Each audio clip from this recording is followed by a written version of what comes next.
Hello and welcome. This in front of me is what I would term a tiny camper van. It's the smallest Fiat Ducato, 541 centimeters, but it's fully equipped with everything.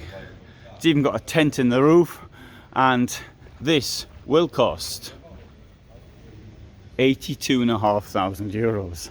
Mind you, that tent is adding a lot to it.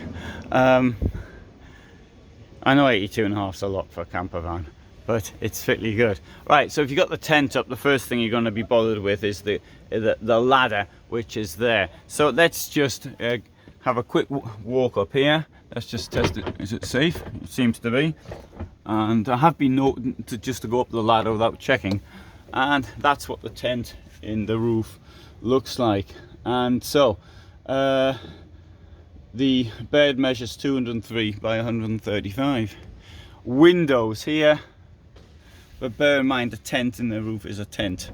All right, so this is not insulated at all. You do have a light switch up there, so you can turn the lights off. 2 lights at either side. You've also got a view from out here. So there's your tent in the roof. Stop you falling out or diving out. We've got this, and this will attach, as you can see, to these straps. Right, so we've now got a bird's eye view of the forward-facing bench.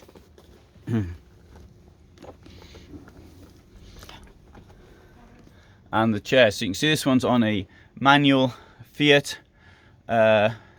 vehicle, the Fiat 8. Here we've got the kitchen extension there. We've got a little sink. Here we've got 2 burners. Squeezing through. So I've got a backpack on. Fridge here.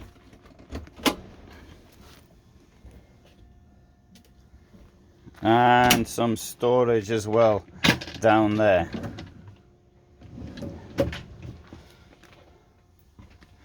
The shower, now bearing in mind how small this vehicle is, that's a pretty large shower, to be quite honest. The toilet slides under the forward facing bench and back out again. I don't like sliding toilets. I'm pretty frightened they're going to get stuck somewhere.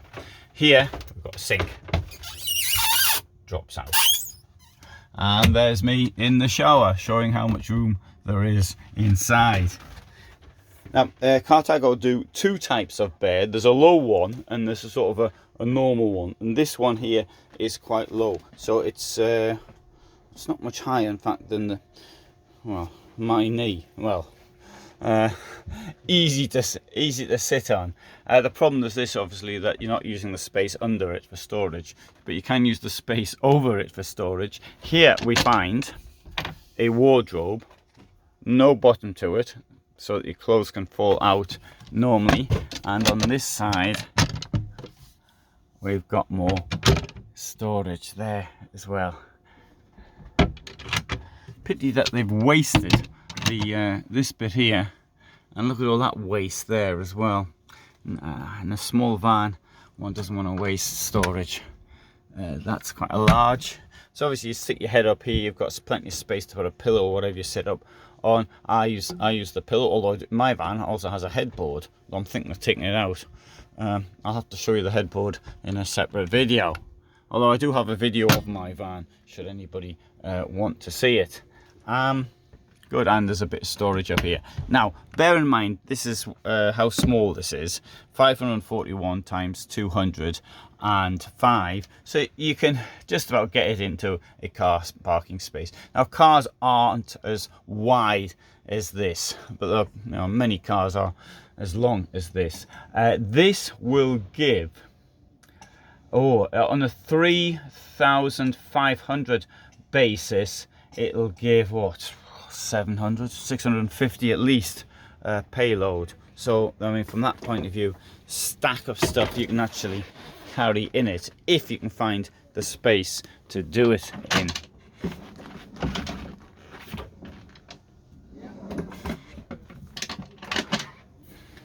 Let's come to the rear. and have a look at that. I'm personally very much in favour of smaller vehicles, provided they're fully equipped, as this one is. Okay, right, so there you can see how low the bed is. That makes it absolutely clear. You've got a partition here so you can keep deck chairs and outdoor tables in one and some other stuff in the other. One of the problems, of course, though, is with the gas cabinet. You can't get the biggest gas canisters in there. Though if you're not using it in winter, then it won't make much difference. I suppose the food goes on forever if you're cooking with it, in my opinion, unless you sort of leave it on non-stop. Show you what's this meant to be. No, that's for the size of your bed, 191 times 141. It's longer at one side, 126, so it's shorter at this side than it is at that side. It's contoured around the toilet to get the largest bed size possible. Good.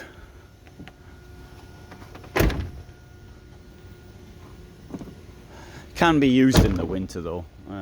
It's not a problem. I mean, even mine, I was sleeping it in the winter, and mine was from 1992. It wasn't much bigger than this. It wasn't smaller than this. 465, I think mine was. Mine didn't have a shower in it though. You can see it in a different video. But then it was a Carthago Malibu, 1992. The company was founded in 1979. So they've been 13 years in business when the vehicle was actually built.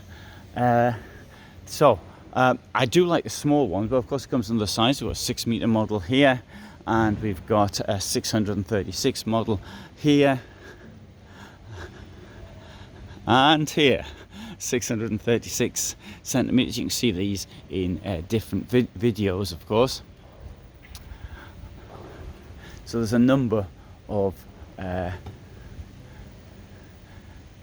camper vans, but the small ones are more unusual. So I think the biggest demand here is this size 636 centimeters. Anyway, you can see them in separate videos.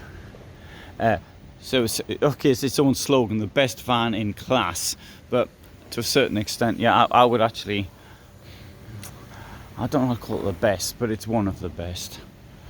Because I'm a bit pushed as to, I'd say maybe the best is Robeta, but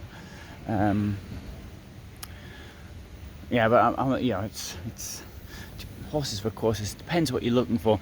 If you like the style, then you go for something like this. To me, this has a distinctive Carthago DNA. I really like the style. It appeals to me.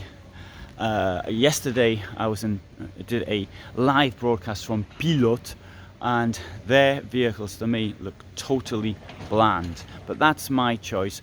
Everybody is different, and there's you go for whatever suits you and your taste. So thanks so much for watching, and all the best from me in Germany.